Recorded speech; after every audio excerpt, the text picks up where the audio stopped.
당신 아들은 왜 그렇게 멍청해요? 장가 보낸 게 후회된다더라.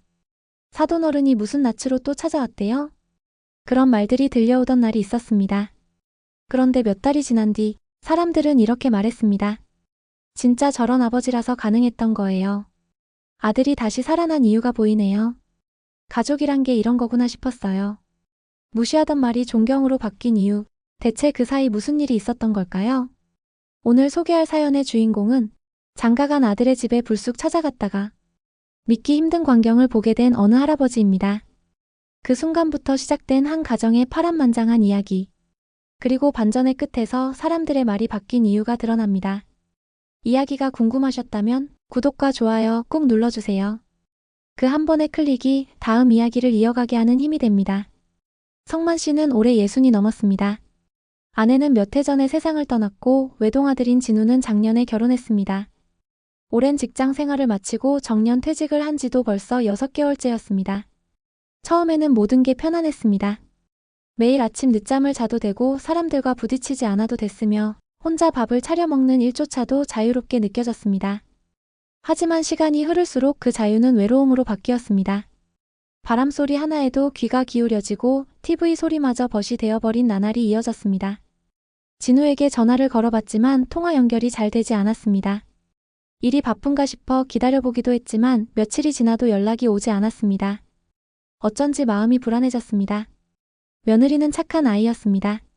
결혼식 날에도 조심스럽고 공손하게 다가오며 자신을 아버님이라고 부르던 모습이 아직도 기억에 선명했습니다. 그런 아이가 있는 집에서 무슨 일이 생겼다는 건 상상하기 힘들었습니다. 하지만 마음속 깊은 곳에서는 알 수 없는 무거운 기운이 점점 커져갔습니다. 성만 씨는 결국 직접 진우의 집을 찾아가 보기로 마음먹었습니다. 예고 없이 찾아가는 것이 무례하다는 것도 알고 있었습니다. 하지만 자식이 걱정될 때 체면이나 예의는 생각조차 나지 않았습니다. 몇 시간이나 걸려 도착한 도시 외곽의 아파트 단지. 초인종을 눌렀지만 안에서는 아무런 기척도 들리지 않았습니다. 혹시 외출했나 싶어 돌아가려던 순간 복도 안쪽에서 문이 열리는 소리가 들렸습니다. 고개를 돌리자 며느리가 문을 열고 나오는 모습이 보였습니다. 그녀는 성만 씨를 보자 깜짝 놀란 듯 눈을 크게 떴습니다. 어머, 아버님 어떻게 오셨어요? 순간 당황한 기색이 스쳤지만 이내 억지로 미소를 지어 보였습니다. 성만 씨는 잠시 머뭇거리다가 말했습니다. 그냥 오랜만에 얼굴 좀 보려고. 진우는 잘 있지? 아네. 방에 있어요. 며느리는 문을 열어주며 집 안으로 안내했습니다. 집안은 조용했고 이상할 만큼 어색한 기운이 감돌았습니다. 예전 진우의 방이었던 방 앞에 섰을 때 안쪽에서 무언가 부딪히는 듯한 소리가 들렸습니다. 며느리는 잽싸게 방 앞으로 다가가 문을 막았습니다. 아버님 잠깐만 거기 계세요. 정리 좀 하고요. 그녀는 조심스럽게 문을 열고 안으로 들어갔고 문이 닫히기 전 잠깐 동안 방 안이 보였습니다. 그 순간 성만 씨는 믿기 어려운 장면을 목격했습니다. 자신의 아들 진우가 어깨를 움츠린 채 누군가에게 쩔쩔매고 있었고 그 누군가는 다름 아닌 며느리의 아버지 즉 장인이었습니다. 손을 들고 서 있는 그의 모습에서 무언가 위험한 기운이 뿜어져 나왔습니다. 문은 곧 닫혔지만 이미 성만 씨는 모든 것을 보았습니다. 가슴이 쿵하고 내려앉았습니다. 도대체 왜 저런 일이 벌어지는 건지 이해가 되지 않았습니다. 진우는 원래 얌전하고 착한 아들이었습니다. 어릴 때부터 소리 한 번 지른 적 없는 아이였습니다. 그런 아이가 장인의 손에 위협을 당하고 있었다는 사실은 충격 그 자체였습니다. 성만 씨는 복도 한가운데에서 한참을 서 있었습니다. 무엇을 어떻게 해야 할지 판단이 서지 않았습니다. 누구보다 아들을 잘 안다고 생각했는데 지금 이 상황은 모든 생각을 무너뜨렸습니다. 숨이 턱 막히는 것 같았고 머릿속이 멍해졌습니다. 아버님 들어오세요. 며느리의 말에 정신을 차린 성만 씨는 조심스럽게 발걸음을 옮겨 방 안으로 들어섰습니다. 그리고 그 방 안에서 마주한 풍경은 더욱 놀라운 것이었습니다. 진우는 고개를 숙인 채 침묵하고 있었고 장인은 성만 씨를 보는 순간 멈칫하며 시선을 돌렸습니다. 성만 형님, 장인은 당황한 듯한 얼굴로 그렇게 말했습니다. 그 목소리에는 미안함과 두려움이 섞여 있었습니다. 성만 씨는 천천히 진우의 앞으로 다가가 그 얼굴을 바라보았습니다. 아들의 뺨에는 붉은 자국이 선명히 남아 있었습니다. 그 흔적은 단순한 충돌로 생긴 것이 아니었습니다. 누군가의 손에 의한 것임이 분명했습니다. 이게 무슨 일이야? 성만 씨는 차분하게 물었습니다. 그러나 방 안에 있던 누구도 대답하지 않았습니다. 정적이 흘렀고 그 정적은 집안 가득 퍼져나갔습니다. 성만 씨의 눈빛은 점점 차가워졌고 며느리는 고개를 들지 못한 채 눈물을 훔쳤습니다. 그 순간부터 모든 것이 달라지기 시작했습니다. 방 안은 숨조차 쉴 수 없을 만큼 무거웠습니다. 장인은 어색하게 고개를 숙였고 진우는 여전히 입을 굳게 다문 채 바닥만 바라보고 있었습니다. 성만 씨는 잠시 아들의 어깨에 손을 얹었지만 진우는 그 손길조차 무겁게 느껴지는 듯 반응이 없었습니다. 누구 하나 먼저 입을 열지 않았고 오히려 그 침묵이 모든 진실을 말해주고 있었습니다. 성만 씨는 방 안의 분위기를 더는 견딜 수 없었습니다. 한 걸음 물러나며 조용히 거실로 나왔습니다. 그리고 거실 가운데에 서서 천천히 눈을 감았습니다. 수많은 생각들이 뒤엉켜 머릿속을 복잡하게 만들었습니다. 아들에게 무슨 일이 생긴 것인가? 왜 장인이 손을 들 정도였는가? 그동안 아무 말도 하지 않은 이유는 무엇인가 같은 질문들이 연이어 떠올랐습니다. 그때 며느리가 조심스럽게 다가왔습니다. 그녀는 두 손을 가지런히 모은 채 떨리는 목소리로 말을 꺼냈습니다. 아버님 죄송합니다. 진우가 말씀드리지 못한 일이 많아요. 그 말 속에는 복잡한 감정이 섞여 있었습니다. 성만 씨는 며느리의 얼굴을 바라봤습니다. 결혼식 날 순박하고 해맑던 그 얼굴이 어느새 걱정과 피로로 가득 차 있었습니다. 왜 맞았는지 말 좀 해봐라. 성만 씨의 말은 단호하면서도 조심스러웠습니다. 그는 다그치려는 것이 아니었습니다. 단지 아버지로서 이해하고 싶었습니다. 하지만 며느리는 곧바로 대답하지 못하고 머뭇거리다 결국 눈물을 흘렸습니다. 참았던 감정이 터진 듯 그녀의 어깨가 떨렸고 한동안 말을 잇지 못했습니다. 장인은 그제야 천천히 거실로 나왔습니다. 얼굴에는 후회가 짙게 묻어 있었고 손은 떨리고 있었습니다. 그는 성만 씨 앞에 서서 말했습니다. 형님, 제가 그럴 의도는 아니었습니다. 순간 화를 못 참고 그만 손이 나갔습니다. 그의 목소리는 작고 간신히 들릴 정도였습니다. 성만 씨는 그 말을 곱씹으며 다시 묻고 싶었습니다. 도대체 어떤 일이 있었기에 손찌검까지 가게 되었던 것인지. 장인은 한숨을 깊게 쉬며 진실을 털어놓기 시작했습니다. 진우가 큰일을 벌였더군요. 제 회사에 보증을 섰습니다. 제 딸 몰래 제 사위라는 이유로. 그런데 그 보증이 문제가 생겼습니다. 큰 금액이에요. 그 일로 회사 운영이 흔들렸고 저도 가족에게 숨길 수 없는 지경이었습니다. 성만 씨는 말없이 그 말을 들었습니다. 복잡한 감정이 얼굴에 떠올랐지만 그 어떤 말도 쉽게 나오지 않았습니다. 처음엔 진우를 이해해보려 했습니다. 그런데 너무 무책임했습니다. 며칠간 잠수를 탔고 연락도 안 되더군요. 우리 딸은 울면서 매일 밤 진우를 기다렸고 저는 그 모습을 보며 마음이 무너졌습니다. 오늘은 진우에게 마지막으로 따져 묻고 싶었습니다. 그게 그렇게 됐네요. 장인은 말끝을 흐리며 고개를 떨궜습니다. 성만 씨는 그제야 모든 상황을 조금이나마 이해할 수 있었습니다. 아들이 저지른 일, 며느리의 고통, 그리고 장인의 분노. 각자의 입장에서는 어쩔 수 없는 선택들이 모여 지금의 상황이 된 것이었습니다. 하지만 그 누구도 그것을 함께 풀어갈 생각은 하지 않았다는 사실이 더욱 안타까웠습니다. 그는 잠시 자리에 앉아 한숨을 내쉬었습니다. 진우가 그랬다는 말이지요? 성만 씨의 물음에 장인은 고개를 끄덕였습니다. 그렇습니다. 직접 확인하셔도 될 겁니다. 계약서도 있고 통장도 있습니다. 전 그냥 가족이 망가지지 않길 바랐을 뿐입니다. 그 말에 며느리는 고개를 푹 숙인 채 울음을 삼켰습니다. 그녀의 어깨가 작게 흔들리는 모습에 성만 씨는 마음이 아려왔습니다. 그는 자리에서 일어나 조용히 진우가 있는 방으로 향했습니다. 아직 문은 닫혀 있었고 안에서는 아무런 소리도 들리지 않았습니다. 손잡이를 잡은 채 한참을 서 있다가 조용히 문을 열었습니다. 진우는 침대 끝에 앉아 있었고 그의 얼굴에는 깊은 자책감이 드리워져 있었습니다. 성만 씨는 아들의 옆에 앉아 조용히 말했습니다. 왜 그랬니? 진우는 대답하지 않았습니다. 대신 고개를 들고 아버지를 바라봤습니다. 그 눈빛에는 죄책감과 두려움이 담겨 있었습니다. 그리고 그 안에는 무너진 자존심과 무거운 짐이 어우러져 있었습니다. 진우는 아버지의 얼굴을 오래 바라보았습니다.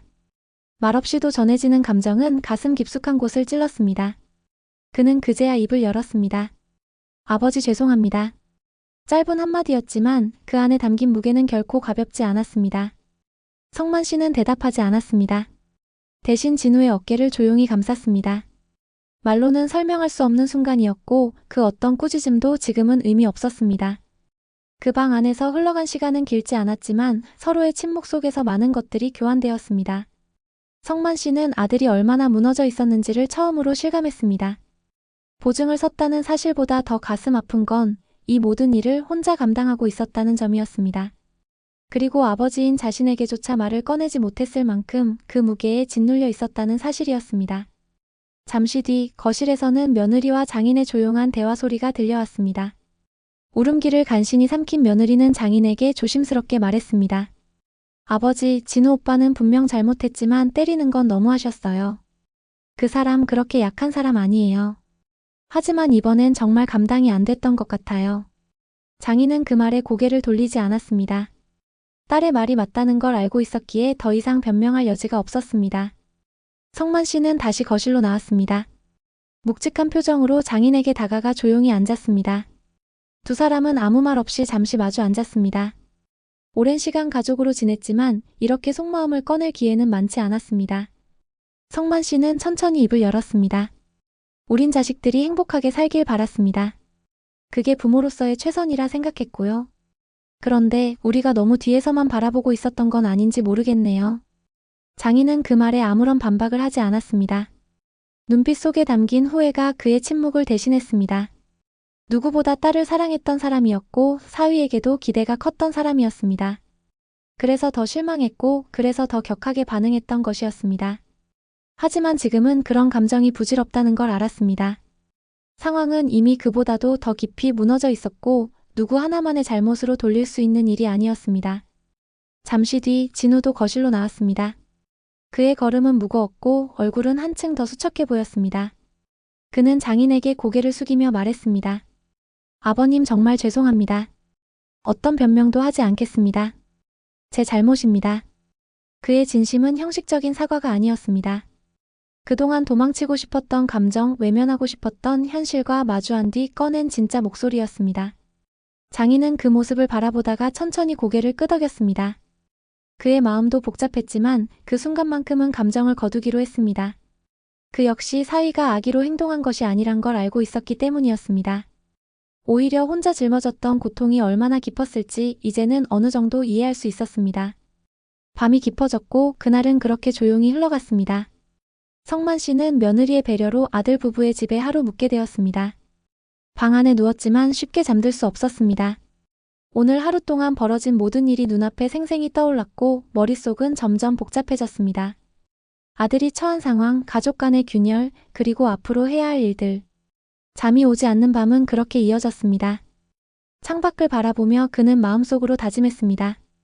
이제부터는 한 발 물러선 아버지가 아니라 아들을 위해 앞장서야 할 아버지가 되겠다고. 이 문제를 외면하지 않겠다고. 혼자 감당하게 두지 않겠다고. 모든 책임을 질 수는 없더라도 함께 짐을 나눠질 수는 있을 거라 믿었습니다. 그렇게 결심한 그 순간 그는 오래된 휴대폰을 꺼내 들었습니다. 그리고 조용히 번호를 눌렀습니다. 이 모든 일의 시작점이 되었던 그 빚의 문제를 마주할 준비를 하기 위해서였습니다. 전화기 너머에서 울리던 신호음은 유난히 길게 느껴졌습니다. 밤이 깊은 시간이었지만 성만 씨는 더는 미룰 수 없었습니다. 3번의 신호음 끝에 상대가 전화를 받았습니다. 잠에 덜 깬 듯한 목소리가 들렸지만 성만 씨는 단호하게 말을 꺼냈습니다. 이진우 일로 전화드렸습니다. 네, 아버지입니다. 짧은 말이었지만 그 목소리에는 흔들림 없는 책임감이 담겨 있었습니다. 상대는 순간 말이 없었습니다. 그리고는 묻지도 따지지도 않고 말했습니다. 지금 상황에서 아버지라면 드릴 말씀 없습니다. 갚을 생각은 하고 계십니까? 질문은 곧바로 본론으로 이어졌고 감정도 배려도 없는 차가운 말투였습니다. 성만 씨는 그 말이 불쾌하지 않았습니다. 오히려 당연하다고 생각했습니다. 빚은 변명으로 해결될 수 없다는 것을 그는 오래전부터 알고 있었습니다. 금액이 꽤 큰 걸로 압니다. 내일 오전 중에 한번 뵙겠습니다. 직접 이야기 나누죠. 그렇게 통화를 마치고 전화를 내려놓았을 때 성만 씨는 마음을 단단히 다졌습니다. 젊은 시절부터 성실하게 살아왔던 자신이었습니다. 퇴직금 일부는 손대지 않고 남겨두었고 수십 년 동안 쌓아왔던 인간관계도 무기처럼 활용할 수 있을 거라 믿었습니다. 자식이 잘못한 일이지만 부모로서 책임질 수 있는 부분은 감당하겠다는 마음뿐이었습니다. 다음 날 아침 성만 씨는 이른 시간에 일어났습니다. 며느리는 아직 안방에서 조용히 움직이고 있었고 진우는 거실 소파에서 잠든 채 꼼짝도 하지 않았습니다. 그는 며느리에게 조용히 말했습니다. 나 잠깐 볼일 좀 보고 오마. 점심 전에 들어올게. 며느리는 놀란 눈으로 아버님을 바라봤지만 성만 씨는 묵묵히 신발을 신고 문을 열었습니다. 도시 한가운데 위치한 사무실 건물. 그곳의 회의실 안에서 성만 씨는 채권자를 마주했습니다. 40대 초반쯤으로 보이는 남자는 정장을 입고 있었지만 눈빛만큼은 사업가라기보다는 돈을 관리하는 사람 특유의 냉정함을 지니고 있었습니다. 시간 내주셔서 감사합니다. 성만 씨가 조용히 고개를 숙이자 남자는 서류 하나를 꺼내 들었습니다. 여기 진우 씨가 작성한 보증 관련 문서입니다. 계약상 문제는 없습니다. 현재 회수되지 않은 금액은 총 8천만 원입니다. 금액을 듣는 순간 성만 씨는 고개를 들었습니다. 생각보다 훨씬 큰 액수였습니다. 하지만 놀라는 기색 없이 말했습니다. 이건 제 아들이 잘못한 일입니다. 저 역시 그 사실을 부끄럽게 생각합니다. 하지만 이 문제를 어떻게든 정리하고 싶습니다. 남자는 고개를 끄덕이며 서류를 넘겼습니다. 일부라도 정리할 수 있는 상황입니까? 성만 씨는 준비해온 봉투를 꺼냈습니다. 안에는 2천만 원이 들어 있었습니다. 퇴직금 일부였고 자신이 아껴두었던 마지막 여유였습니다. 그는 봉투를 조용히 내밀며 말했습니다. 당장은 이 정도가 전부입니다. 나머지는 상환 계획을 세워서 매달 갚겠습니다. 제 명의로 계약서를 새로 작성하셔도 좋습니다.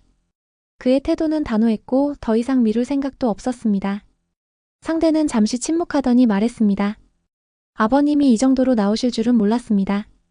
진우 씨는 아예 연락을 피하길래 솔직히 말하면 법적 조치도 고려하고 있었습니다.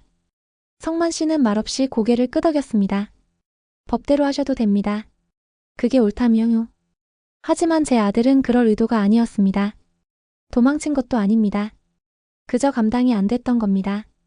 그 말에 남자는 서류를 정리하며 말했습니다. 한 달 안에 추가 상환이 가능하시다면 민사 조치는 미루겠습니다. 대신 중도에 연락이 끊기면 그땐 예외 없이 조치하겠습니다. 그 조건은 냉정했지만 최소한의 배려도 담겨 있었습니다. 성만 씨는 그 말을 받아들이고 곧바로 계약서를 다시 작성했습니다. 사인을 하고 도장을 찍는 동안 그는 문득 아내 생각이 났습니다. 아내가 살아있었다면 과연 이 상황을 어떻게 받아들였을까? 어떤 말로 진우를 다독였을까? 모든 절차를 마치고 건물 밖으로 나오자 햇빛이 세차게 내리쬐고 있었습니다. 성만 씨는 잠시 눈을 찡그렸습니다. 그리고 주변을 둘러보다 작은 벤치에 앉아있던 노부부를 바라보았습니다. 서로 손을 꼭 잡은 채 조용히 웃고 있던 그 모습에 괜히 가슴 한쪽이 저려왔습니다. 그도 언젠가는 그렇게 손을 잡고 늙어갈 줄 알았습니다. 그런데 지금은 혼자였습니다. 하지만 그럼에도 불구하고 다시 가족을 지키겠다는 마음 하나는 확고해졌습니다. 그는 조용히 휴대폰을 꺼내 며느리에게 문자 한 통을 보냈습니다. 조금 늦을 수도 있다. 점심은 먼저 먹거라. 그 문자 뒤로 짧은 문장을 덧붙였습니다. 아버지가 해볼게. 딱 그 한 줄이었습니다. 그리고 그는 다시 일어섰습니다. 하루를 더 버틸 이유, 그리고 내일도 싸워야 할 이유가 또렷해지고 있었습니다. 집으로 돌아오는 길은 생각보다 멀게 느껴졌습니다. 발걸음은 무겁지 않았지만 머릿속은 여전히 복잡했습니다. 모든 상황이 완전히 해결된 것은 아니었습니다. 다만 무너져가는 다리를 조금은 단단히 보강해 놓은 기분이었습니다. 다시 무너질 수도 있었지만 그걸 막기 위한 첫 걸음은 떼었다는 안도감이 조용히 따라왔습니다. 집에 도착하자 며느리는 조용히 문을 열어주었습니다. 얼굴에는 걱정이 짙게 남아 있었지만 묻지는 않았습니다. 그녀는 아버님의 표정을 보며 어느 정도 상황을 짐작한 듯 했습니다. 진우는 아직 방에 있어요. 아침부터 아무것도 먹지 않아서 며느리의 말은 짧았고 성만 씨는 고개를 끄덕이며 안으로 들어갔습니다. 거실에는 묘한 공기가 감돌고 있었습니다. 며느리는 식탁에 조용히 앉아 있었고 성만 씨는 그 앞에 마주 앉았습니다. 잠시 서로를 바라보다가 성만 씨가 입을 열었습니다. 회사 쪽과 이야기 끝냈네. 일단 시간은 조금 벌었어. 다음 달까지 일부 금액을 더 준비하면 법적 절차는 피할 수 있을 것 같아. 그의 말에 며느리는 놀라 눈을 크게 떴습니다. 정말이세요? 어떻게요? 그 말에 성만 씨는 웃지도 않고 대답했습니다. 있는 돈을 내고 나머지는 매달 갚기로 했지. 내 명의로 다시 계약했어. 그 말에 며느리는 잠시 말을 잇지 못했습니다. 그녀는 고개를 떨구며 조용히 눈물을 삼켰습니다. 너무 고마운 마음에 아무 말도 할 수 없었고 동시에 죄송한 마음에 숨도 쉬기 어려웠습니다. 성만 씨는 그녀의 감정을 충분히 이해하고 있었습니다. 이 집안의 평화를 유지하려고 그동안 얼마나 많은 것을 혼자 안고 있었는지 이제야 조금 알게 되었습니다. 진우는 여전히 방문을 걸어 잠그고 있었습니다. 성만 씨는 조용히 문 앞에 다가가 손을 얹었습니다. 진우야, 나야. 잠깐만 문 좀 열어보렴. 한동안 조용하던 방 안에서 조심스럽게 발걸음 소리가 들리더니 문이 열렸습니다. 진우는 어제보다 더 수척한 얼굴이었습니다. 눈밑이 파랗게 꺼졌고 입술은 바짝 말라 있었습니다. 얘기 좀 하자. 성만 씨는 그렇게 말하며 진우를 다시 거실로 데려왔습니다. 며느리는 조용히 자리를 피해 방 안으로 들어갔습니다. 두 남자는 거실에 마주 앉았습니다. 그리고 짧은 침묵 끝에 진우가 입을 열었습니다. 아버지, 제가 잘못했습니다. 정말로 다 제 탓이에요. 그 말에 성만 씨는 조용히 고개를 저었습니다. 잘못한 건 맞다. 그런데 문제는 그걸 혼자 끌어안고 있었다는 거다. 나를 믿지 못했냐? 그의 말에는 서운함보다는 안타까움이 담겨 있었습니다. 진우는 대답하지 못했습니다. 오히려 그 질문이 더 가슴을 찔렀습니다. 왜 아버지에게 털어놓지 못했는지 이제 와서는 스스로도 명확한 이유를 알 수 없었습니다. 넌 아직 젊다. 실수할 수도 있고 잘못된 선택을 할 수도 있어. 하지만 혼자 감당하려 들면 그건 고통만 남는다. 성만 씨는 그렇게 말하고는 천천히 등을 기대었습니다. 진우는 말없이 그 말을 들었습니다. 무슨 말을 해야 할지 몰랐지만 아버지의 말은 그에게 그대로 박혀들었습니다. 잠시 뒤 며느리가 다시 거실로 나와 조심스럽게 차 한 잔을 내왔습니다. 그녀는 두 사람 사이에 놓고는 아무 말 없이 자리를 지켰습니다. 그 차의 따뜻한 향이 거실 안에 퍼졌고 오랜만에 부드러운 공기가 감돌았습니다. 그 공기 속에서 진우는 다시 고개를 들었습니다. 아버지, 저 이제부터 어떻게 해야 할까요? 그 질문은 결심처럼 들렸습니다. 성만 씨는 그 물음에 곧바로 대답하지 않았습니다. 대신 조용히 말했다. 이제부터는 도망치지 말고 내가 옆에 있을 때까지는 같이 가자. 일단 너도 회사에 다시 돌아가고 책임질 부분은 함께 정리하자. 그 말은 명령이 아니었습니다. 아버지의 제안이자 동행을 요청하는 말이었습니다. 진우는 그 말에 작게 고개를 끄덕였습니다. 말없이 흘린 눈물이 한 방울, 두 방울 턱을 타고 흘러내렸습니다. 다시 시작할 수 있다는 말 한마디가 이렇게 가슴을 적실 줄은 몰랐습니다. 그날 오후 가족은 오랜만에 함께 밥을 먹었습니다. 말은 많지 않았지만 그 식탁 위에는 따뜻함이 있었습니다. 묵은 감정과 오해는 모두 사라진 건 아니었지만 적어도 다시 밥을 함께 먹을 수 있는 마음이 생겼다는 것만으로도 충분했습니다. 그리고 성만 씨는 속으로 생각했습니다. 이 집은 다시 살릴 수 있겠구나. 그렇게 조용한 희망이 다시 피어나고 있었습니다. 며칠이 흘렀습니다. 집안은 서서히 안정을 되찾아갔습니다. 진우는 다시 회사를 나가기 시작했고 며느리 역시 조금씩 웃음을 되찾기 시작했습니다. 물론 하루아침에 모든 문제가 해결된 것은 아니었습니다. 아직도 매달 갚아야 할 빚이 남아있었고 장인의 시선도 완전히 부드러워진 것은 아니었습니다. 그러나 가장 중요한 것은 이제 이 가족이 도망치지 않기로 마음먹었다는 점이었습니다. 성만 씨는 아침마다 진우와 함께 집을 나섰습니다. 진우는 회사로, 성만 씨는 근처 도서관이나 공원을 돌며 시간을 보냈습니다.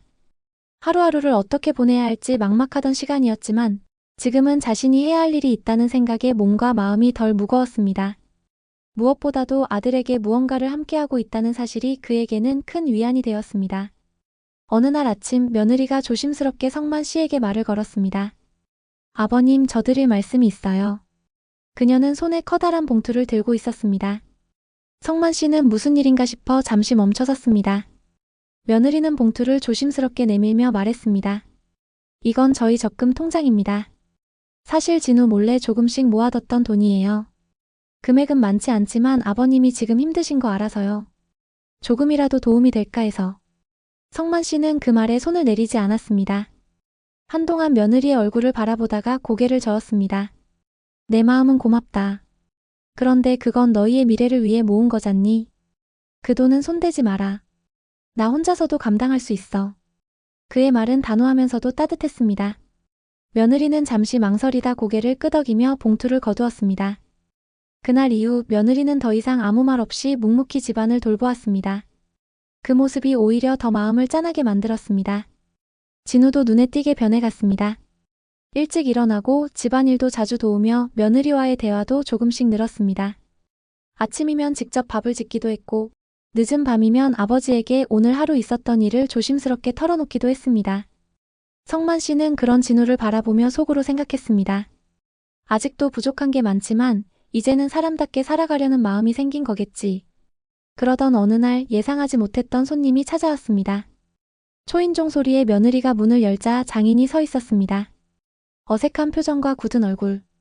그는 손에 작은 종이봉투를 들고 있었습니다. 며느리는 놀라 당황한 얼굴로 아버지 어쩐 일이세요? 라고 물었습니다. 장인은 멋쩍게 웃으며 말했습니다. 그냥 밥이나 한 끼 얻어먹을까 해서 왔다. 그 말에 며느리는 문을 넓게 열어주었고 성만 씨는 거실에서 그 광경을 지켜보고 있었습니다.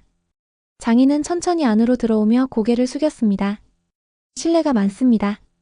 말투는 조심스러웠고 표정은 사뭇 진지했습니다. 성만 씨는 자리에서 일어나 맞이하며 고개를 끄덕였습니다. 오랜만이네. 두 사람은 거실 식탁에 마주 앉았습니다. 며느리는 조용히 주방으로 들어가 식사 준비를 시작했고 진우는 방 안에서 나와 아버지와 장인을 번갈아 보며 멈칫했습니다. 그러나 이내 조심스럽게 다가와 옆자리에 앉았습니다. 어색한 공기 속에서 장인은 봉투를 조심스럽게 꺼내 성만 씨 앞으로 내밀었습니다. 이건 지난번 손찌검한 것에 대한 사죄의 의미입니다. 마음 편하게 받아주시길 바랍니다. 아무리 화가 나도 그렇게 손을 들어선 안 됐습니다. 특히 사위에게 그의 말은 짧았지만 깊은 반성이 담겨 있었습니다. 성만 씨는 봉투를 바라보다가 말없이 손에 쥐었습니다. 받아들이겠다는 의미보다는 그 마음을 거절하지 않겠다는 뜻이었습니다. 이런 일은 서로 조심해야지. 나도 너무 늦게 알았어. 이제부터라도 서로 도울 생각을 해야지. 성만 씨의 말에 장인은 조용히 고개를 끄덕였습니다. 긴 침묵이 흐른 뒤 며느리가 준비한 밥상이 차려졌습니다. 단출한 반찬이었지만 그 위에 놓인 음식들은 어느 때보다 따뜻해 보였습니다. 네 사람은 조용히 식탁에 앉았고 오랜만에 웃음기가 맴돌기 시작했습니다. 식사 중 장인은 말없이 진우를 바라보다가 낮은 목소리로 말했습니다. 진우야, 다시 믿어볼게. 책임질 수 있다면 기회는 다시 생기는 법이야. 진우는 깜짝 놀란 듯 고개를 들었고 곧장 말했습니다. 감사합니다. 2번 다시 실망시켜드리지 않겠습니다. 그 말은 짧지만 진심이었고 그 말 한마디로 식탁 위의 공기는 훨씬 부드러워졌습니다. 그날 저녁 장인은 조용히 집을 떠났습니다. 길게 머물지 않았지만 그의 방문은 집안에 큰 변화를 남겼습니다. 묵은 감정이 조금은 정리되었고 갈라질 뻔했던 인연이 다시 연결되었습니다. 성만 씨는 창밖으로 장인의 뒷모습을 바라보다가 중얼거렸습니다. 가족이라는 게 참 어렵군. 하지만 그 복잡한 관계 속에서도 희망은 피어오르고 있었습니다. 그리고 그 희망은 이 가족이 다시 함께 살아갈 이유가 되어주고 있었습니다. 며칠 후 집안에는 조금씩 평온한 일상이 자리를 잡기 시작했습니다. 진우는 다시 회사에 충실히 출근하고 있었고 며느리도 예전처럼 단정히 집안일을 해나갔습니다. 식탁에 앉아 함께 밥을 먹고 서로 간단한 대화를 나누는 것만으로도 가족이라는 이름의 끈이 살아나고 있다는 걸 느낄 수 있었습니다. 성만 씨는 여전히 매일같이 집 근처를 산책하며 시간을 보냈습니다. 예전에는 그저 심심함을 달래기 위해 걷던 길이었지만 이제는 하나의 책임감처럼 다가왔습니다. 이 집안을 지키고 있다는 자각, 그리고 아들에게 기대는 것이 아닌 함께 짐을 지고 있다는 감각이 그의 걸음을 단단하게 만들어주었습니다. 그날도 마찬가지였습니다. 성만 씨는 아침 일찍 집을 나서 근처 공원을 한 바퀴 돌고 동네에 있는 작은 분식집에 들렀습니다. 이곳은 진우가 어릴 적 자주 데려왔던 곳이기도 했습니다. 주인 할머니는 오랜만에 온 성만 씨를 반갑게 맞이했습니다. 어이구, 오랜만이네요. 얼굴이 좀 피곤해 보여요. 성만 씨는 짧게 웃으며 자리에 앉았습니다. 그런가요? 요즘 생각이 좀 많아서요. 뜨끈한 국물과 함께 아침을 먹고 나오며 그는 문득 마음속에 떠오른 한 가지가 있었습니다. 지금 당장은 가게 경제에 여유가 없지만 그렇다고 모든 걸 빚에 끌려다니며 살 순 없다는 생각이 들었습니다. 그래서 그는 근처 지인에게 전화를 걸었습니다. 예전 직장 동료였고 지금은 작은 자재업체를 운영하는 친구였습니다. 나야, 성만이. 혹시 요즘 일손 필요하지 않나? 그 질문은 오랜 침묵 끝에 어렵사리 꺼낸 것이었습니다. 자존심을 내려놓는 데는 시간이 걸렸지만 가족을 생각하면 그보다 중요한 것은 없었습니다. 전화기 너머에서 친구는 반가워하며 말했습니다. 야, 네가 그 말을 할 줄은 몰랐다. 당연히 필요하지. 너 같은 사람이면 무조건이지. 언제부터 가능해? 그날 오후 성만 씨는 아내의 낡은 옷장 안에서 작업복 한 벌을 꺼내 들었습니다. 예전엔 아들이 캠핑 가자고 했을 때 한 번 입은 적이 있었던 옷이었습니다. 먼지를 털고 조심스럽게 걸쳐본 뒤 거울을 보며 중얼거렸습니다. 아직 쓸만하네. 그렇게 그는 다시 사회로 나갈 준비를 시작했습니다. 진우는 퇴근 후 집에 돌아오며 아버지의 모습을 보고 잠시 놀란 눈치였습니다. 성만 씨는 식탁 앞에 앉아 소주 한 병과 오징어채를 놓고 있었습니다. 무슨 일 있어요? 진우가 묻자 그는 짧게 대답했습니다. 내일부터 일 나간다. 진우는 그 말에 말을 잇지 못했습니다.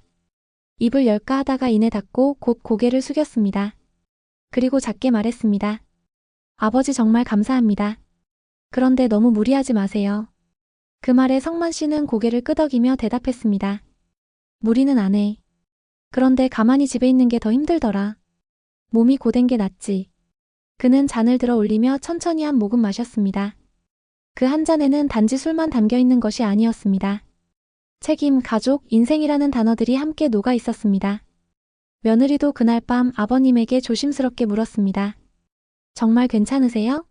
아버님 연세의 성만 씨는 그녀를 바라보며 따뜻한 눈빛으로 말했습니다. 이제는 내가 너희를 도울 차례야. 그냥 조금씩 시작해보려는 거야. 그녀는 말없이 고개를 끄덕였고 그 표정은 오히려 안심한 듯 했습니다. 자신들의 짐을 누군가가 함께 나눠지고 있다는 안정감이 그렇게 얼굴에 드러났습니다. 이후 며칠 동안 성만 씨는 매일같이 새벽에 일어나 도시 외곽의 작은 자재 공장으로 출근했습니다. 물건을 나르고 창고를 정리하고 자재를 점검하는 일은 육체적으로 버거웠지만 마음만큼은 오히려 이전보다 가벼워졌습니다. 무엇보다도 쓸모있는 존재로서 하루를 보낸다는 것 자체가 큰 보람이었습니다. 어느 날 퇴근 후 집으로 돌아오니 진우가 시장에서 사온 생선 몇 마리를 손질하고 있었습니다. 아버지를 위해 저녁을 준비하려는 듯 했습니다. 그 모습이 낯설면서도 반가웠고 성만 씨는 조용히 웃으며 부엌 쪽으로 다가갔습니다. 이건 내 어머니가 자주 하던 방식인데 해줄까? 진우는 놀란 듯 고개를 돌리며 웃었습니다. 그럼요, 아버지. 배워두면 좋죠. 두 사람은 나란히 서서 생선을 다듬었고 부엌에는 오랜만에 고소한 냄새가 퍼졌습니다. 저녁이 완성되었을 때 며느리도 작은 디저트를 준비해 함께 식탁에 앉았습니다.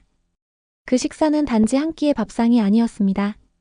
서로가 조금씩 다가가는 과정이자 다시금 가족이라는 이름으로 묶이는 시작이었습니다. 그날 밤 성만 씨는 평소보다 조금 더 깊이 잠이 들었습니다. 일을 시작한 피로 때문만은 아니었습니다. 마음속 깊은 곳에서 무언가가 비워진 듯한 느낌. 아내가 떠난 뒤로 처음으로 다시 살아간다는 감각이 되살아나고 있었습니다. 그렇게 그는 아주 조용히 그리고 단단하게 다시 아버지가 되어가고 있었습니다. 주말 아침 성만 씨는 평소보다 조금 늦게 눈을 떴습니다.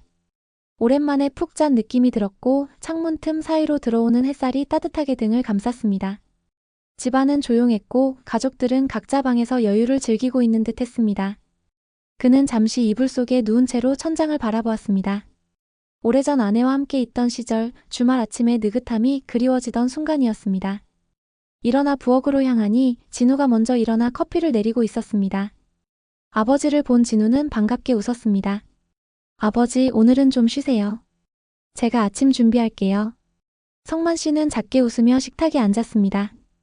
아들의 말 한마디, 웃는 얼굴 하나만으로도 그간의 피로가 사라지는 듯 했습니다. 그는 마주 앉아 조용히 커피 한 잔을 받았습니다. 식사를 마친 후 며느리는 손수거지와 청소기를 꺼내어 집안을 정리하기 시작했습니다. 창문을 열고 먼지를 털며 싱긋 웃는 그녀의 모습에 성만 씨는 문득 고개를 끄덕였습니다.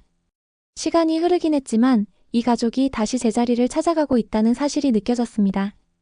단단한 신뢰가 하나씩 쌓이는 모습이 보였습니다. 그러나 여유는 길지 않았습니다. 점심 무렵 진우의 휴대폰이 울렸습니다. 전화를 받던 그의 얼굴에 점점 긴장감이 떠올랐고 통화가 끝난 뒤 그의 입에서 나온 말에 모두가 놀랐습니다. 아버지 그쪽 회사에서 갑자기 계약 조건을 재조정하겠다고 합니다. 아버지가 맡기신 보증 계약도 포함해서요. 사정이 바뀌었답니다. 그 말에 성만 씨는 조용히 고개를 들었습니다. 그는 이미 어느 정도 예상하고 있었던 일이었습니다. 상대가 비즈니스적인 접근을 했다면 그들은 다시 한번 조건을 바꾸려 들 것이었습니다. 그는 의자를 밀고 일어나 말했습니다. 괜찮다. 내가 가보지. 그렇게 다시 한번 직접 나서야 할 순간이 왔습니다. 도착한 회사의 분위기는 며칠 전과는 사뭇 달랐습니다. 회의실 안에는 새로운 얼굴이 앉아 있었고 이전에 만났던 담당자는 옆에 조용히 앉아 있었습니다. 새로운 인물은 표정 하나 변하지 않은 채 말했습니다. 회장님의 지시로 조건 재검토가 들어갔습니다. 아버님께서 갚으시겠다는 의지는 감사하지만 리스크 관리를 더 철저히 하라는 지침이 내려왔습니다. 그 말은 곧 담보 요구나 상환 기한 단축 같은 이야기가 될 수 있었습니다. 성만 씨는 조용히 앉아 그들의 설명을 들었습니다. 그는 그 자리에서 다툼을 벌일 생각은 없었습니다. 감정이 앞서면 판단을 흐릴 수 있다는 걸 그는 오랜 세월 직장 생활을 통해 몸소 배워왔습니다. 대신 그는 단단한 눈빛으로 말했다. 그럼 저는 제 조건도 다시 말씀드리겠습니다. 그 말에 회의실이 조용해졌습니다. 성만 씨는 차분하게 말을 이었습니다. 이건 제 아들이 아닌 제가 직접 책임진다고 계약서를 새로 썼습니다. 제가 직접 일해서 갚고 있는 돈입니다. 당신들은 숫자만 보겠지만 저는 이 돈에 제 자존심과 가족의 미래를 걸었습니다. 그런 저에게 이자율을 올리고 기한을 단축하는 건 협상이 아니라 통보입니다. 당신들이 진정 사업가라면 상대의 책임감과 신뢰를 먼저 보시죠. 회의실은 정적에 잠겼고 새로 온 인물은 그의 눈빛을 한참 바라보다가 천천히 고개를 끄덕였습니다. 알겠습니다. 제가 본사에 보고해 다시 조정해 보겠습니다. 하지만 오늘 당장은 확답드릴 수 없습니다. 그렇게 미완의 협상은 끝났습니다. 성만 씨는 자리에서 일어나 말없이 회의실을 나왔습니다. 회사 건물을 나서자 봄바람이 얼굴을 스쳤습니다. 그는 하늘을 올려다보며 깊은 숨을 내쉬었습니다. 그 어떤 대화보다 힘겨운 시간이었지만 그는 후회하지 않았습니다.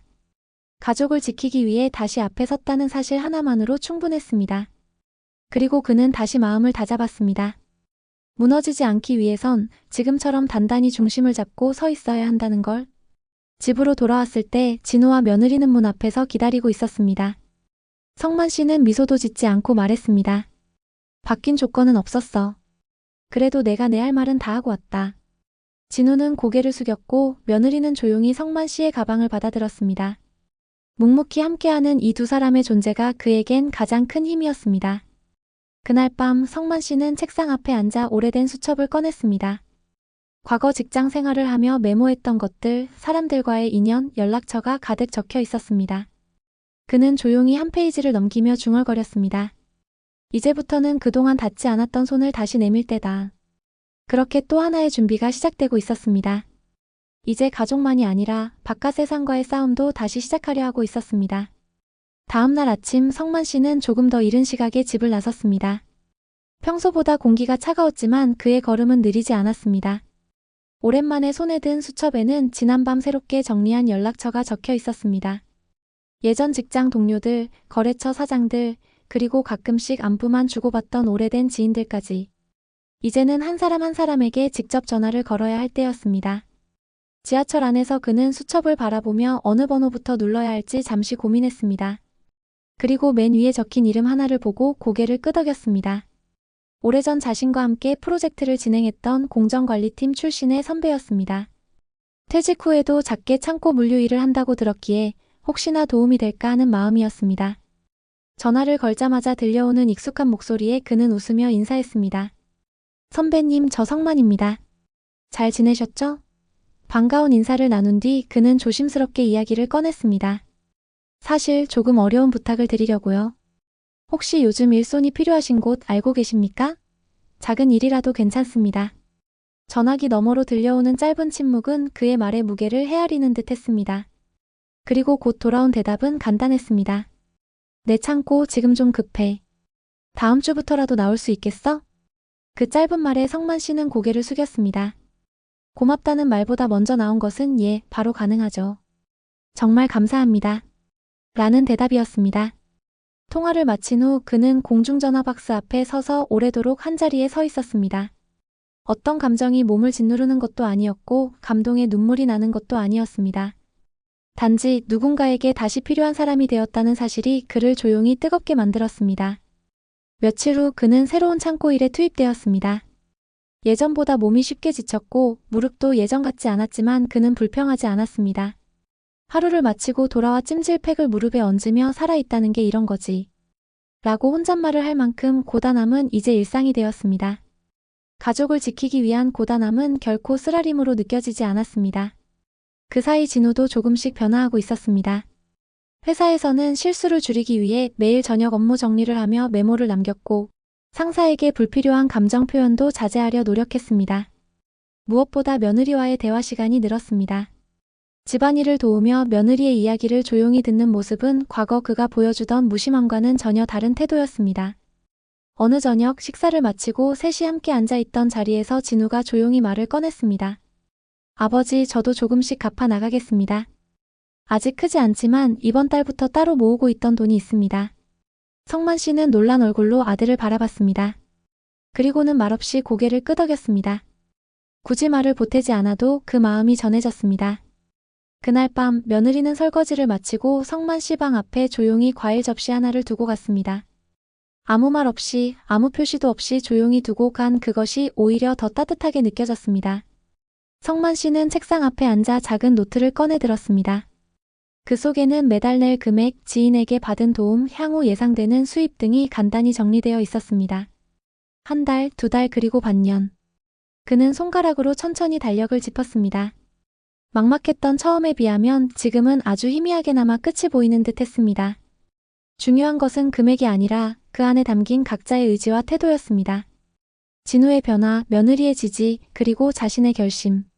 그것들이 모여 이 집안의 중심을 다시 세우고 있었습니다. 그러던 어느 날 장인에게서 전화가 걸려왔습니다. 목소리는 다소 낮고 무거웠지만 전에 비해 감정의 각이 둥그러진 느낌이었습니다. 성만 형님, 다음 주에 우리 집에서 식사 한번 하시죠. 정식으로 진우랑 이야기 좀 하려 합니다. 그 제안은 단순한 초대가 아니었습니다. 오랜 감정의 매듭을 풀고 새롭게 관계를 정리하고자 하는 의지의 표현이었습니다. 전화를 끊은 후 성만 씨는 한참을 고민하다가 며느리에게 이 사실을 조심스럽게 알렸습니다. 그녀는 놀란 얼굴로 잠시 생각에 잠기더니 조용히 말했습니다. 아버지, 그 자리 꼭 함께 가주실 수 있죠? 그는 잠시 웃으며 대답했습니다. 그래야지. 함께 가자. 이제 또 다른 이야기가 시작될 준비를 하고 있었습니다. 과거의 감정과 실수를 넘어서려는 용기, 그리고 다시 엮이는 관계들 속에서 이 가족은 한 발자국 더 나아가고 있었습니다. 무너졌던 신뢰가 복원되고 깨어졌던 인연이 다시 묶이고 있는 그 순간 성만 씨는 다시금 생각했습니다. 가족이란 결국 서로의 손을 놓지 않는 거지. 그 단순한 진리를 새삼되새기며 그는 다음 주를 기다리고 있었습니다. 식사 초대 날이 밝았습니다. 며느리는 아침부터 분주했습니다. 진우의 셔츠에 다림질을 하고 작은 손가방 속에 약과 작은 수첩을 챙기며 정리를 반복했습니다. 그녀의 눈빛은 어딘가 불안하면서도 결연했습니다. 아무리 가족이라지만 한동안 등을 돌렸던 사이였고 말 못할 오해가 쌓인 자리로 발걸음을 옮긴다는 것은 쉬운 일이 아니었습니다. 진우는 말수가 줄어들었고 머리를 몇 번이나 만지작거리다 결국 조용히 말했습니다. 아버지, 괜히 가는 거 아닐까요? 성만 씨는 대답 대신 넥타이를 매며 고개를 끄덕였습니다. 가야지. 피해선 안 되는 자리니까. 짧은 말이었지만 그 안에 담긴 의미는 컸습니다.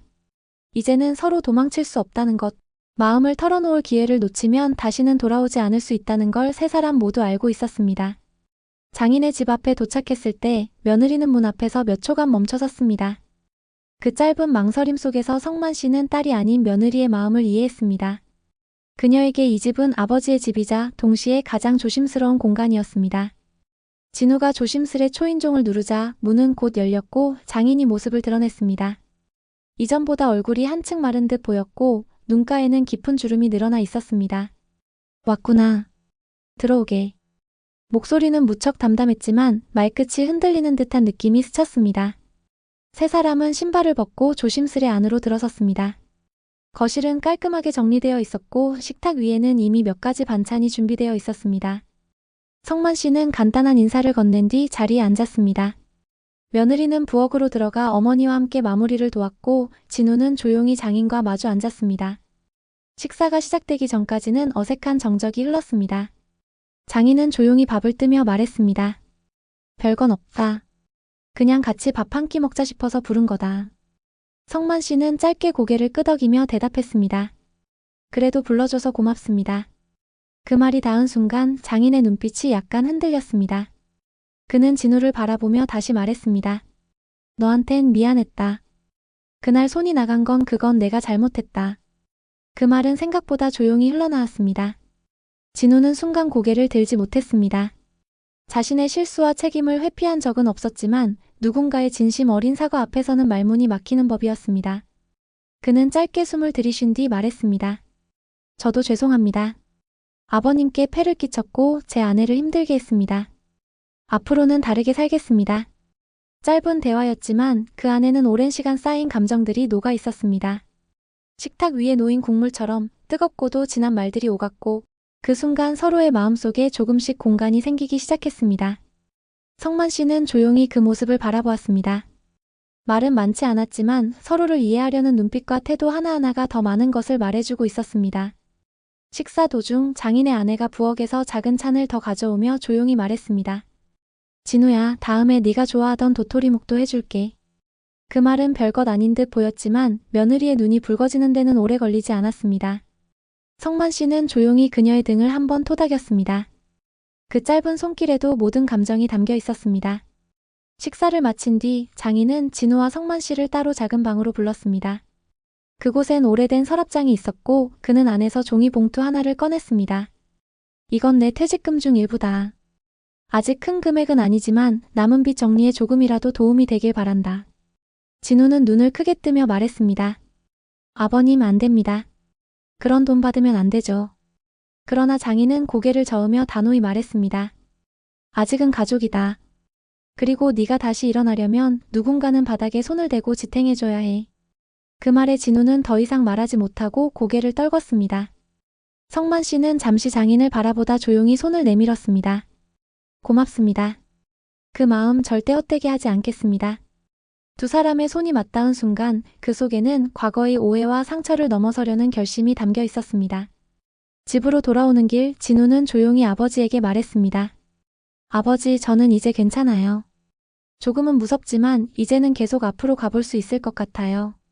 성만 씨는 길가로 흘러가는 봄 햇살을 바라보며 대답했습니다. 그래, 그 말 기다렸다. 그날의 식사는 단지 화해를 위한 자리가 아니었습니다. 서로의 마음을 확인하고 다시 함께 걸어갈 수 있다는 믿음을 주는 시간. 그렇게 한 가족이 조금씩 다시 제 모습을 찾아가고 있었습니다. 이 모든 과정을 지켜보며 성만 씨는 다시 한번 속으로 다짐했습니다. 가족은 끝까지 붙잡고 있어야 하는 거다. 그래야 어느 날 이런 날도 다시 오니까. 식사 자리에서 돌아온 그날 밤 집안은 오랜만에 평온한 분위기로 가득했습니다. 성만 씨는 잠시 마루에 앉아 창밖을 바라보았습니다. 어스름하게 내려앉은 밤 공기에 벚꽃이 흩날리듯 조용한 기운이 감돌았습니다. 그 기운 속에서 그는 자신이 겪었던 지난 몇 달을 떠올렸습니다. 한때는 이 가족이 부서질지도 모른다고 생각했습니다. 그러나 지금은 비록 완벽하진 않더라도 다시 붙잡을 수 있다는 걸 실감하고 있었습니다. 진우는 방 안에서 무언가를 적고 있었습니다. 서툴지만 자신의 하루를 돌아보는 습관을 들인 지 얼마 되지 않았습니다. 어릴 적 성만 씨는 진우가 무엇을 하고 있는지 자주 물어보곤 했습니다. 그런데 언젠가부터 서로 말을 줄였고 지금에야 다시 그것들을 되돌리는 중이었습니다. 진우는 그날 장인의 말 그리고 아버지의 표정을 생각하며 공책 한쪽에 작게 적었습니다. 책임은 무게가 아니라 함께 나눌 때 비로소 인간다워진다. 한편 며느리는 작은 노트북을 켜놓고 가계부를 정리하고 있었습니다. 몇 달 사이 수입과 지출이 조금씩 맞아들어가기 시작했고 아직 부족하지만 버틸 수 있다는 확신이 들기 시작한 순간이었습니다. 그녀는 성만 씨에게 조심스럽게 물었습니다. 아버님, 혹시 내년쯤 이사 생각은 없으신가요? 지금은 집세도 좀 부담되고 진우 회사랑도 멀고요. 성만 씨는 고개를 끄덕이며 대답했습니다. 그래, 그건 좋은 생각이네. 나중에 자리 잡히면 내 퇴직연금 일부로 보태도 되고. 그 말에 며느리는 놀란 눈으로 아버지를 바라보다가 이내 웃었습니다. 그 웃음은 편안한 공기를 만들어냈고 오랜만에 집안이 환해지는 듯 했습니다. 작은 변화들이 모여 새로운 방향으로 흐르고 있었습니다. 며칠 후 진우는 회사에서 작게나마 인정을 받았습니다. 본인이 직접 제안한 업무 개선안이 부서 내에서 통과된 것이었습니다. 상사는 따로 불러 짧게 말했습니다. 진우 씨, 요즘엔 표정이 많이 바뀌었네요. 괜찮아진 것 같아요. 그 말에 진우는 짧게 웃으며 대답했습니다. 가족 덕분입니다. 단순한 인사였지만 그 말의 무게는 누구보다 그가 잘 알고 있었습니다. 퇴근 후 집에 돌아온 진우는 집 앞 마당에서 작업복을 털고 있는 아버지의 뒷모습을 한참 바라보았습니다. 햇볕이 진하게 내려앉은 오후, 땀에 젖은 옷을 그대로 입은 채 나무 벤치에 앉아 쉬고 있는 아버지. 진우는 조용히 다가가 그 옆에 앉았습니다. 성만 씨는 고개를 돌려 아들을 보며 물었습니다. 회사 일은 어땠니? 조금씩 나아지고 있어요. 아버지 덕분이에요. 진우는 그렇게 말하고는 자신의 손을 무릎 위에 가지런히 올렸습니다. 저도 아버지처럼 되고 싶어요. 힘든 순간에 도망치지 않고 꼭 필요한 사람이 되는 그런 사람요. 그 말에 성만 씨는 아무 말 없이 고개를 끄덕였습니다. 그 눈빛 속에는 고마움, 자부심 그리고 뿌듯함이 조용히 자리 잡고 있었습니다. 그날 저녁 가족 셋은 함께 밥상을 차렸습니다. 반찬 하나하나에 서로의 마음이 담겨 있었고 숟가락을 들 때마다 작은 웃음이 오갔습니다. 진우가 밥을 뜨다 멀뚱히 아버지를 바라보며 말했습니다. 아버지 혹시 요즘에도 글 쓰세요? 성만 씨는 잠시 멈칫하다가 웃으며 대답했습니다. 예전처럼은 아니지만 가끔은 생각나는 말을 적곤 하지. 그 말에 며느리가 흥미로워하며 물었습니다. 어떤 걸요? 성만 씨는 조용히 밥을 한 입 삼킨 뒤 숟가락을 내려놓고 대답했습니다. 사람은 누군가를 위해 살 때 가장 자기답게 산다. 그런 말을 쓴 적이 있어. 잠시의 정적 후 며느리와 진우는 고개를 끄덕였습니다.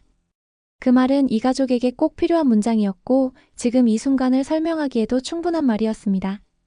식사를 마친 후 며느리는 커피를 내렸고 세 사람은 조용히 마루에 앉아 커피잔을 들었습니다. 밖에서는 바람소리에 나뭇가지가 흔들리고 있었고 멀리서 아이들 웃음소리가 들려왔습니다. 따뜻한 커피 향기와 함께 흐르는 평온한 시간. 이들이 그렇게 나란히 앉아있는 모습은 누가 봐도 가족이라는 단어 그대로였습니다. 그날 밤 성만 씨는 오래된 일기장을 꺼내었습니다. 몇 년 동안 덮어두기만 했던 낡은 노트 속에 아내가 생전에 써두었던 글이 하나 적혀 있었습니다. 가장 어려운 순간에 진짜 가족이 보인다. 그 순간을 버텨낸 이들은 다시는 무너지지 않는다. 그는 그 문장을 조용히 읽고는 덮개를 덮으며 마음속으로 중얼거렸습니다. 맞아, 우리가 그걸 해낸 거야. 그는 창문을 닫고 조용히 불을 껐습니다. 방 안은 어두웠지만 마음 한켠은 밝았습니다. 아주 오랜만에 그날은 깊고 편안한 잠이 찾아왔습니다. 무너지지 않았다는 안도감과 다시 시작할 수 있다는 희망 속에서 그는 꿈속에서도 미소를 머금고 있었습니다. 봄이 깊어가며 집 주변의 나무들도 제법 푸르러졌습니다. 성만 씨는 아침마다 마당에 나가 정원을 정리하곤 했습니다. 특별히 가꾸는 꽃이 있는 것도 아니었지만 땅을 만지는 일 자체가 그의 마음을 가라앉히고 평온하게 만들어주었습니다. 진우는 출근 전 늘 아버지에게 인사를 하고 나섰고 며느리는 간단한 도시락을 싸며 남편의 바쁜 하루를 응원하는 일상이 되었습니다. 그러던 중 예상하지 못한 인물이 집을 찾았습니다. 진우가 보증을 섰던 문제의 전 회사 직원 중 한 명이었습니다. 그는 다소 불편한 표정으로 현관에 서 있었고 며느리가 문을 열자 잠시 머뭇거렸습니다. 안녕하세요. 혹시 성만 어르신 계신가요? 며느리는 놀란 얼굴로 그를 바라보다 방 안에서 성만 씨를 불렀습니다. 현관에 나온 성만 씨는 낯익은 얼굴을 보고는 말없이 고개를 끄덕였습니다. 잘 지내셨습니까? 얼굴 보러 왔습니다. 라고 인사를 건넨 그에게 성만 씨는 조용히 신발을 신으며 말했다. 잠시 나갑시다. 두 사람은 집 근처 공원 벤치에 앉았습니다. 공기는 차분했고 햇살은 나른하게 내려앉아 있었습니다. 그 남자는 조심스럽게 이야기를 꺼냈습니다.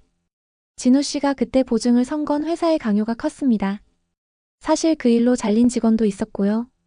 저희끼리는 다 알고 있었습니다. 다만 누구도 나서지 못했습니다. 어르신이 직접 나서서 해결하신다고 들었습니다. 죄송하기도 하고 존경스럽기도 해서 인사드리러 왔습니다. 성만 씨는 고개를 숙이며 천천히 말했다. 그때 누구 하나라도 진우 편을 들어줬으면 달라졌을 수도 있겠지요. 하지만 지난 일입니다. 지금은 다시 사는 중입니다. 다만 그런 구조는 언젠가는 바뀌어야 합니다. 누군가 희생해야 돌아가는 곳이라면 언젠가는 모두가 고개 숙이고 살아야 하니까요.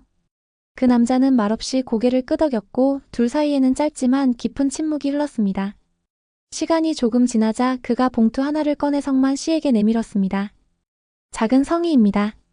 직원들끼리 조금씩 모았습니다. 도움되진 않겠지만 응원의 뜻으로 받아주십시오. 성만 씨는 그 봉투를 바라보다가 천천히 손에 쥐었습니다. 그 마음 고맙습니다. 아들에게도 전하겠습니다. 그날 밤 성만 씨는 거실에서 진우와 단둘이 앉아 조용히 봉투를 건넸습니다. 진우는 의아한 얼굴로 그것을 받아들고 안을 들여다보았습니다. 작지 않은 금액이었습니다. 그는 놀라며 말했다. 이게 뭐예요? 성만 씨는 짧게 대답했습니다. 네가 예전에 도와준 사람들이 모았다고 하더구나. 그들이 내 잘못만 본 건 아니었다는 거겠지. 진우는 그 말을 듣고 한참 동안 아무 말도 하지 못했습니다. 손에 쥔 봉투가 무겁게 느껴졌고 그 안에 담긴 마음들이 가슴을 눌러왔습니다. 그는 이내 고개를 숙이며 조용히 말했습니다. 아버지, 저 정말 이 돈 받아도 될까요? 성만 씨는 조용히 고개를 끄덕였습니다. 받아라. 넌 충분히 다시 시작하고 있다. 누군가 너에게 다시 손을 내밀었다는 건 내가 그만큼 다시 설 자격이 있다는 뜻이야. 며칠 후 진우는 그 돈으로 밀린 이자 일부를 상환했습니다. 채권자에게 직접 찾아가 자초지종을 설명하고 다시 상환 계획을 제출했습니다. 채권자는 말은 없었지만 서류를 정리하며 조용히 도장을 찍어주었습니다. 모든 것이 차가웠던 첫 만남과는 달리 이 자리에는 묘한 여유와 인내가 깃들어 있었습니다. 그날 저녁 진우는 가족 앞에서 처음으로 정확한 상환 일정을 공유했습니다. 그의 손에는 직접 작성한 계획서가 들려 있었고 수입과 지출이 어떻게 관리되고 있는지 일목요연하게 정리되어 있었습니다. 며느리는 그것을 조용히 받아들고 한 장 한 장 넘겨보았습니다. 그녀의 얼굴엔 안도와 감동이 동시에 떠올랐습니다. 성만 씨는 아들의 설명이 끝나자 고개를 끄덕이며 말했습니다. 그래, 이젠 스스로 해나갈 수 있는 거다. 내 몫은 여기까지다 싶으면 네가 바통을 이어가는 거다. 진우는 그 말에 눈시울이 붉어졌습니다. 이제야 비로소 자신이 아버지의 등을 따라잡고 있다는 느낌이 들었고 그것이 무척 벅찼습니다. 그날 밤 며느리는 거실에서 작은 종이를 꺼내어 벽에 붙였습니다. 남은 상환 금액, 다음 입금일, 가족 저축 목표 같은 단어들이 적혀 있었습니다. 단순한 숫자들이었지만 그 숫자들은 이 집의 새로운 목표이자 희망이었습니다. 모두가 함께 만들고 함께 넘어서야 할 또 하나의 산이었습니다. 그리고 성만 씨는 그 벽을 바라보며 작게 중얼거렸습니다. 이젠 다시 쓰러질 일은 없겠지. 그렇게 또 하나의 장이 닫히고 새로운 시간이 열리고 있었습니다. 상처는 아직 완전히 아물지 않았지만 그 위에 작은 새살이 돋고 있다는 사실만으로도 충분히 위로가 되었습니다. 계획대로라면 아직 몇 달은 더 빚을 갚아나가야 했지만 집안 분위기는 확실히 달라져 있었습니다. 세 사람의 얼굴에는 눈에 띄게 여유가 생겼고 식사 시간에는 가끔 웃음도 터졌습니다. 작지만 확실한 변화였습니다. 이젠 서로가 서로를 불안하게 바라보는 일이 줄었고 오히려 무언의 신뢰가 자리 잡기 시작했습니다. 가족이란 어쩌면 그런 시간들이 쌓이며 단단해지는 것인지도 몰랐습니다. 성만 씨는 여전히 창고 일에 나가고 있었습니다. 몸이 고단한 날도 있었지만 손에 쥐는 돈보다 더 큰 만족은 나도 여전히 누군가에게 필요한 존재라는 사실이었습니다. 동료들은 그를 형님이라 부르며 믿었고 사장은 자주 일을 맡기며 신뢰를 표현했습니다. 때론 후배 직원이 집안 문제를 상의하기도 했습니다. 그는 가끔 혼잣말처럼 중얼거렸습니다. 내가 살아온 시간들이 괜히 있었던 건 아니구나. 진우 역시 회사에서 조금씩 자리 잡아갔습니다. 그의 태도는 이전과 달랐고 상사들도 그 변화를 알아차렸습니다.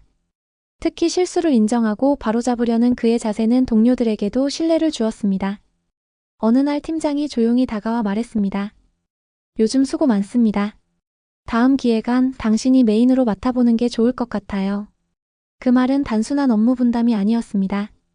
그에게 다시 책임을 맡길 수 있다는 조직의 신뢰였습니다. 그날 집에 돌아온 진우는 며느리에게 그 이야기를 전하며 조심스럽게 말했습니다. 이번엔 진짜 잘해보고 싶어. 이 기회를 놓치고 싶지 않아. 며느리는 잠시 진우의 얼굴을 바라보며 대답했습니다. 이제는 믿어. 당신이 다시 설 수 있다는 걸? 나도 당신 옆에서 끝까지 갈 거니까. 그 짧은 대화는 이전의 긴 침묵보다 훨씬 많은 것을 전달했습니다. 며칠 후 성만 씨는 진우와 함께 작은 슈퍼마켓에 장을 보러 갔습니다. 그곳은 예전에도 종종 들르던 곳이었지만 두 사람이 함께 장을 보는 것은 참 오랜만이었습니다. 진우는 카트를 끌며 말했습니다. 아버지, 어렸을 때도 이렇게 같이 다녔죠? 성만 씨는 짧게 웃으며 대답했습니다. 그때는 네가 과자 코너에서 한참 떨어지질 않더라. 두 사람은 그런 대화를 나누며 물건을 골랐고 그 모습은 마치 오래전 잃어버렸던 시간 한 조각을 되찾는 듯 했습니다. 집에 돌아와 저녁을 준비하면서도 대화는 이어졌습니다. 며느리는 부엌에서 익숙한 손놀림으로 국을 끓이고 있었고 진우는 반찬 재료를 다듬으며 종종 멀뚱히 아버지를 쳐다봤습니다. 아버지, 우리 다음에 같이 낚시 가실래요? 그 말에 성만 씨는 잠시 멈추더니 고개를 들고 아들을 바라봤습니다. 낚시? 네가 먼저 그런 말 할 줄은 몰랐네. 진우는 웃으며 대답했습니다. 예전엔 도망치고만 싶었는데 이제는 그냥 같이 있고 싶어요. 아버지랑.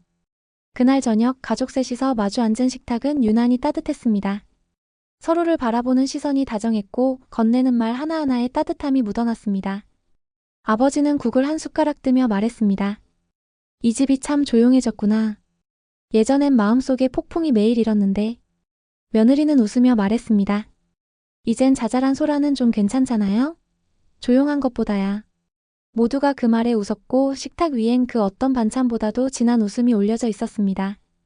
식사를 마치고 진우는 조용히 일어나 아버지 앞에 앉았습니다. 그리고 작은 봉투 하나를 꺼내 건넸습니다. 아버지, 지난 몇 달간 틈틈이 모은 돈이에요. 아직 크지 않지만 이건 아버지 몫이에요. 당신이 없었으면 여기까지 못 왔을 거예요. 성만 씨는 말없이 그 봉투를 받아들었고 잠시 손끝으로 쓰다듬듯 문질렀습니다. 그래, 받아두지. 하지만 너희 이름으로 저축해둬라. 나야 이제 쓸 곳도 많지 않다. 그 말에 며느리가 중간에 말했습니다. 그 돈은요, 아버님 낚싯대 사시라고요. 요즘도 쓰시던 거 낡았잖아요. 진우는 짧게 웃으며 고개를 끄덕였습니다. 성만 씨는 그런 두 사람을 바라보며 미소 지었습니다. 그것은 단지 고마움이나 감동을 넘어선 삶 자체에 대한 감사에 가까운 표정이었습니다. 밤이 깊어가며 집안은 고요해졌고 각자의 방에서 조용한 숨소리만 들렸습니다. 성만 씨는 방 안작은 의자에 앉아 오래전부터 간직해온 라디오를 틀었습니다. 잔잔한 음악이 흘러나왔고 그 음악 위에 자신만의 생각을 하나하나 쌓아갔습니다. 아내가 살아있었다면 오늘 같은 날을 함께 웃으며 맞이할 수 있었을까? 그 생각에 잠시 눈을 감았습니다. 그러나 아쉬움은 길지 않았습니다. 그는 이미 알고 있었습니다. 아내가 바랐던 건 바로 이런 날들이었을 거라는 걸. 그렇게 그는 조용히 혼잣말했습니다. 여보, 우리 아들이 잘하고 있어요. 이제 걱정 말아요. 그 말은 밤 공기에 흩어졌고 창밖으로 불어오는 바람이 조용히 그의 어깨를 감싸듯 스쳤습니다. 그 밤은 오랜만에 정말 평화로운 밤이었습니다. 그리고 그 평화는 이 집이 다시 제자리를 찾아가고 있다는 증거였습니다. 며칠 후 성만 씨는 아내의 기일을 맞아 작은 절에 다녀오기로 했습니다. 혼자 가겠다고 했지만 진우와 며느리는 조용히 따라 나섰습니다. 차 안은 내내 말이 없었고 절로 향하는 길목의 나무들이 조용히 흔들릴 뿐이었습니다. 사찰 입구에 도착하자 세 사람은 함께 경내로 들어섰습니다. 담담히 걸으며 향을 피운 성만 씨는 조용히 아내의 위패 앞에 앉아 두 손을 모았습니다. 긴 시간이 아니었지만 그의 마음속에 수많은 말이 오갔습니다. 지난 몇 달간 있었던 일들, 그 과정에서 느꼈던 무력함과 고마움, 그리고 이제는 말할 수 있는 괜찮다는 마음까지. 그는 속으로 그렇게 중얼거렸습니다. 당신 없이도 우리 잘 지내고 있어. 힘들었지만 이젠 당신이 웃을 수 있을 만큼은 됐을 거야. 그 마음은 조용히 향 속에 섞여 올라갔고 눈물 한 방울이 고요히 흘러내렸습니다. 진우도 절을 올리고 위패 앞에서 오랜만에 무릎을 꿇었습니다. 어릴 때 이 절에 왔던 기억이 어렴풋이 떠올랐습니다. 그땐 손을 잡아준 엄마가 옆에 있었고 자신은 장난기 가득한 얼굴로 졸기일수였던 아이였습니다. 그러나 지금은 달랐습니다. 무릎을 꿇는 자세 하나에도 책임이 묻어나 있었고 그의 눈동자엔 더 이상 도망치려는 흔적이 없었습니다. 오히려 지켜야 할 무언가를 향해 다가가려는 흔들림 없는 시선이 자리하고 있었습니다. 절에서 나오는 길 며느리는 조용히 아버님 옆에 섰습니다. 아버님, 오늘 어머니가 정말 좋아하실 거예요. 그 말에 성만 씨는 작게 웃었습니다. 그랬으면 좋겠구나. 이젠 더 이상 부끄럽지 않게 살고 싶다. 그는 한동안 아내의 사진을 꺼내 바라보다 조용히 주머니에 넣었습니다. 집으로 돌아온 뒤 오후 햇살이 창가를 가득 채웠습니다. 성만 씨는 창밖을 보며 조용히 생각에 잠겼습니다. 그렇게 모든 것이 정리되었다고 생각하던 참이었습니다. 그러나 그날 저녁 또 한 번의 손님이 집을 찾았습니다. 이번엔 진우가 예전 회사에서 함께 일했던 선배였습니다. 그가 도착했을 때 진우는 의아한 얼굴로 그를 맞이했습니다. 선배님, 갑자기 어쩐 일이세요? 그는 조용히 앉으며 말을 꺼냈습니다. 진우야, 예전 그 사건 있잖아. 너 혼자 뒤집어 쓴 일, 사실 그때 본부장이. 그는 조심스럽게 이야기를 이어갔고 진우는 말없이 그의 말을 들었습니다. 그 말이 끝났을 무렵 진우는 눈을 감고 고개를 들었습니다. 알고 싶지 않았던 이야기였고 동시에 알게 되기를 바랐던 진실이었습니다. 당시 자신이 왜 그토록 궁지에 몰렸는지, 왜 모두가 외면했던 이유가 그 말 속에 담겨 있었습니다. 그 선배는 말을 끝내며 조용히 봉투 하나를 꺼내 놓았습니다. 이건 회사 쪽에서 보낸 위로금이다. 공개적으로 사과는 못하겠지만 너에 대한 오해는 풀렸다고 봐야겠지. 진우는 봉투를 보며 한동안 말이 없었습니다. 그리고 곧 그 봉투를 다시 밀어냈습니다. 받지 않겠습니다. 지금에 와서 무슨 의미가 있겠습니까? 그러자 성만 씨가 천천히 고개를 들었습니다. 진우야, 받아라. 돈 때문이 아니라 그 안에 담긴 의미를 가져야 해. 네가 옳았다는 걸 인정한 그 사람들의 마음이 여기에 담긴 거야. 받아들이는 것도 네가 변한 증거야. 진우는 그 말에 아무 말 없이 고개를 끄덕였습니다. 때로는 용서보다 받아들이는 것이 더 어렵다는 것을 그는 이제 이해하고 있었습니다. 선배가 돌아간 뒤 세 사람은 거실에 모여 앉았습니다. 그날따라 며느리가 끓인 미역국이 유난히 짠맛이 강했습니다. 진우는 국을 먹다 말고 멋쩍게 웃으며 말했습니다. 짭니다. 며느리는 그러게요. 오늘따라 손이 너무 갔네요. 라고 대답하며 웃었고 성만 씨도 잔잔히 미소를 지었습니다. 평범한 저녁이었지만 그 안에는 작은 평화가 녹아 있었습니다. 식사가 끝나고 진우는 아버지와 함께 마당에 나가 별을 올려다봤습니다. 도시의 불빛에 가려 잘 보이지는 않았지만 둘 다 고개를 들어 하늘을 향했습니다. 아버지, 세상이 참 복잡하네요. 어릴 땐 다 쉬운 줄 알았는데요. 성만 씨는 고개를 끄덕이며 말했습니다. 맞다. 어릴 땐 다 단순해 보이지. 그런데 결국엔 단순한 것 하나가 제일 어렵다는 걸 나이 들어서야 안다. 그게 가족이야. 진우는 그 말에 조용히 웃으며 고개를 끄덕였습니다. 오랜만에 바람이 맑았고 그 바람에 가족의 목소리들이 조용히 실려가는 듯 했습니다. 지나온 시간들이 마냥 고통스러웠던 건 아니었습니다. 그 시간을 견뎌냈기에 지금의 이 조용한 밤이 더 귀하게 느껴졌습니다. 그리고 더 이상 도망치지 않겠다는 마음은 이제 흔들림 없는 결심이 되어 있었습니다. 그날 밤 성만 씨는 이불을 덮으며 조용히 눈을 감았습니다. 마음속에 아내의 웃음이 떠올랐고 아들의 달라진 눈빛이 함께 머물렀습니다.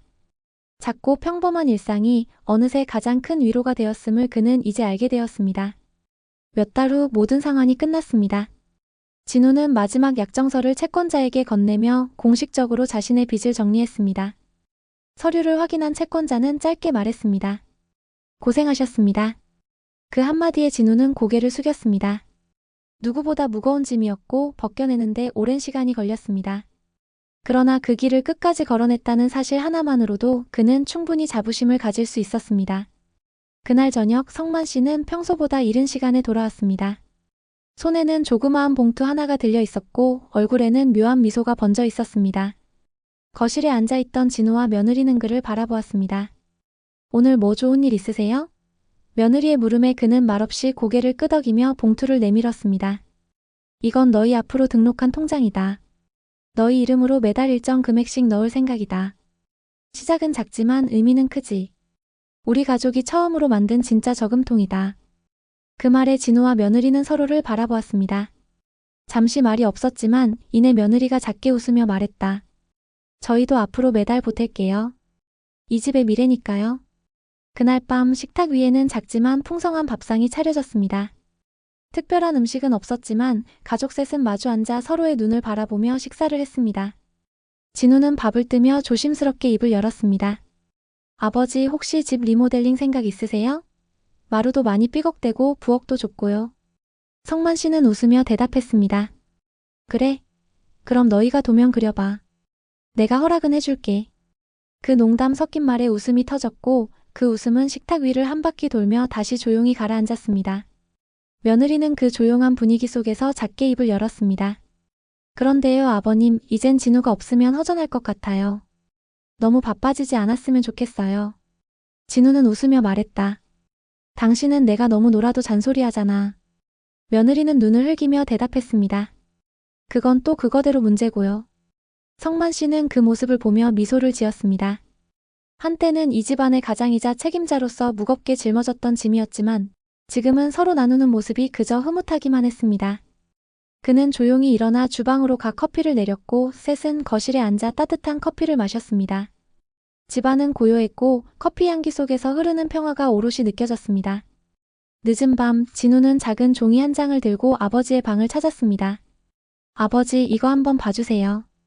제가 쓰고 있는 이야기인데요. 그냥 우리 얘기를 정리해보고 싶어서요. 성만 씨는 종이를 받아 조용히 읽기 시작했습니다. 진우가 적은 글에는 복잡하지 않은 문장들 속에 진심이 담겨 있었습니다. 실패와 실망, 회복과 용서, 그리고 다시 함께 살아간다는 것의 의미가 차분히 적혀 있었습니다. 종이를 덮은 뒤 성만 씨는 조용히 말했다. 잘 썼구나. 이건 내가 살아온 그대로의 기록이야. 꼭 누군가에게 보여주지 않아도 돼. 네가 잊지 않기 위해 쓰는 거니까. 진우는 고개를 끄덕이며 대답했습니다. 그래도 언젠가는 누군가가 이런 이야기에서 위로를 받았으면 좋겠어요. 저처럼 무너졌다가 다시 일어서는 사람에게요. 그 말에 성만 씨는 고개를 끄덕였습니다. 그리고 다음 날 작은 변화가 생겼습니다. 동네 복지관에서 성만 씨에게 연락이 왔고 중장년층을 대상으로 한 삶의 기록 강의 요청이었습니다. 그는 처음엔 망설였지만 이내 그 자리를 수락했습니다. 강의실에 앉아 자신의 이야기를 꺼내기까지는 시간이 좀 걸렸지만 막상 입을 열자 조용히 귀 기울이는 사람들이 눈에 들어왔습니다. 저는 그냥 어느 평범한 가장이었습니다.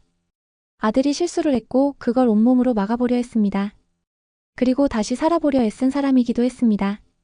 그 말에 누군가는 고개를 끄덕였고 누군가는 눈시울을 붉혔습니다. 그제야 그는 깨달았습니다. 살아낸 이야기는 누군가의 미래가 될 수 있다는 걸. 집으로 돌아와 그는 책상에 앉아 조용히 공책을 펼쳤습니다. 오늘 내 이야기를 처음으로 남들에게 말했다. 나를 위한 말이었지만 누군가에게도 닿았기를 바란다. 그렇게 적은 그는 공책을 덮고 불을 껐습니다. 창밖에는 봄비가 내리고 있었고 그의 마음엔 아주 잔잔한 평화가 흘렀습니다. 모든 갈등이 해결된 건 아니었지만 이제 그들은 함께라는 말의 진짜 의미를 알고 있었습니다. 위기는 지나갔고 그 뒤에 남은 것은 서로를 향한 다정한 눈빛이었습니다. 그리고 그 눈빛만으로도 이 가족은 앞으로의 날들을 충분히 살아낼 수 있었습니다. 지금까지 이야기 어떻게 들으셨나요? 누군가는 말합니다. 가족은 늘 곁에 있으니 당연한 존재라고요. 하지만 때로는 가장 가까운 존재에게 상처를 주고 그 상처를 안고도 말없이 견디는 게 가족이기도 합니다. 오늘 이 사연을 통해 여러분도 혹시 오랫동안 전하지 못한 말이 떠오르셨다면 지금이라도 늦지 않았습니다. 먼저 손을 내밀어 보세요. 사랑한다는 말, 미안했다는 말, 그리고 함께하겠다는 약속. 그 말들이 여러분의 삶에도 따뜻한 봄처럼 피어나기를 바랍니다. 이야기가 좋으셨다면 구독과 좋아요, 그리고 알림 설정도 잊지 말아주세요. 여러분의 공감 한 번이 다음 이야기를 만드는 큰 힘이 됩니다. 저는 다음 이야기에서 또 따뜻한 사연으로 찾아뵐게요. 감사합니다.